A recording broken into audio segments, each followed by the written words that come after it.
ఎప్పుడో ఇచ్చారు.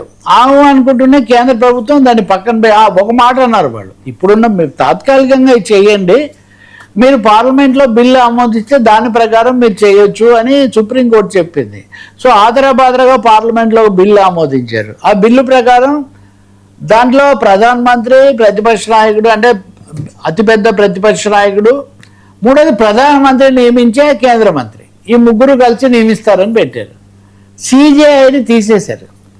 సిజేఐని ప్రధాన న్యాయమూర్తిని ఎందుకు పెట్టకూడదు, సుప్రీంకోర్టు చెప్పిన దాన్ని ఎందుకు అమలు చేయలేదు, ఏదో ఒక విధంగా ఎన్నికల సంఘాన్ని, ఎన్నికల ప్రధానాధికారిని నియంత్రించాలనే ఉద్దేశం వల్లనే ఇలా చేశారన్న విమర్శ దేశంలో చాలా తీవ్రంగా వచ్చింది. దానికి తగినట్టే ఈవీఎంల మీద ఆరోపణలు, సరిపేరుతో కోట్ల ఓట్ల తొలగింపులు ఇవన్నీ వచ్చిన తర్వాత ఎన్నికల సంఘం కూడా పక్షపాతానికి పాల్పడుతుంది అని ప్రతిపక్షాలు లోక్సభలోనే, పార్లమెంట్లోనే ప్రత్యక్షంగా ఆరోపణలు చేసిన పరిస్థితి కూడా ఉంది. సో ఎన్నికల సంఘం నిష్పక్షపాతంగా లేదు అనే కొన్ని ఉదాహరణలు, కొన్ని కేసులు, వివాదాలకు.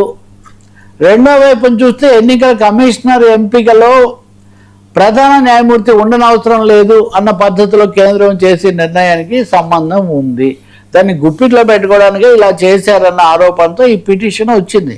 సో ఈ క్రమంలో అటార్నీ జనరల్ అలాగే సోలిసిటర్ జనరల్ ఇద్దరు కూడా మాట్లాడారు. వీళ్ళు ఏమంటారు, ప్రధానమంత్రిని నమ్మరా, ప్రధానమంత్రి తప్పు చేస్తారని ఎలా అనుకుంటారు, అప్పుడు అలా అయితే రెండో మంత్రిని నియమించాలి కదా, ఆ మంత్రిని కూడా నియమించడానికి మరొకరిని నియమించాలా, ఏవేవో వాదనలు.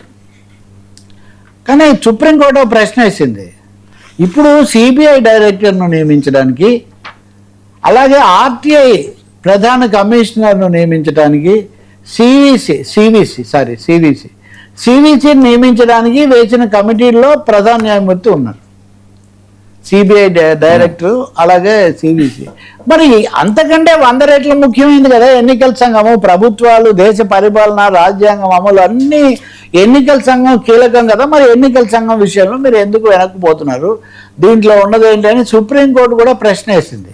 కానీ ఇప్పటికైతే చట్టం చేసేసారు కాబట్టి ఇప్పుడు ఆ చట్టం రాజ్యాంగబద్ధమా కాదా, సిఇసి నియామకంలో సిజేఐ తప్పకుండా ఉండాలి, వీళ్ళు చేసిన చట్టం చెల్లదు అని సుప్రీంకోర్టు ఏమైనా చెప్తుందా, తద్వారా ఎన్నికల వ్యవస్థలో ఏమైనా మార్పులు వస్తాయా, లేదా అంత దూరం వాళ్ళు వెళ్ళరా, అదైతే మనం చూడాల్సి ఉంటుంది. కానీ ఒక అతిపెద్దది ఈ అంశం మటుకు ఇప్పుడు ఆంధ్రప్రదేశ్లో సర్వే అనేది నిన్న ముగిసింది. 48 లక్షల ఓట్లు, 24 లక్షల ఓట్లు అక్కడ వాళ్ళు అదనంగా తేల్చారు, ఇవి రద్దయిపోయే ప్రమాదం. ఇక్కడ తెలంగాణలో కూడా ఒక 50-60 లక్షల ఓట్లు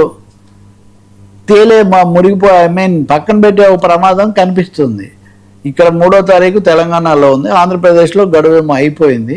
దీని మీద కూడా ప్రతిపక్షాల్లో, ముఖ్యంగా ప్రతిపక్షాల్లో చాలా ఆందోళన ఉంది. ఈ సమయంలో ఎన్నికల సంఘం ఇంత తీవ్రమైన సందేహాలకు అవకాశం ఇవ్వటం మటుకు చాలా దురదృష్టకరంగా ఉంది. సార్ రాహుల్ ప్రియాంకలపై దాడి, గోమూత్ర నిపుణులు ప్రియాంక మాట తప్ప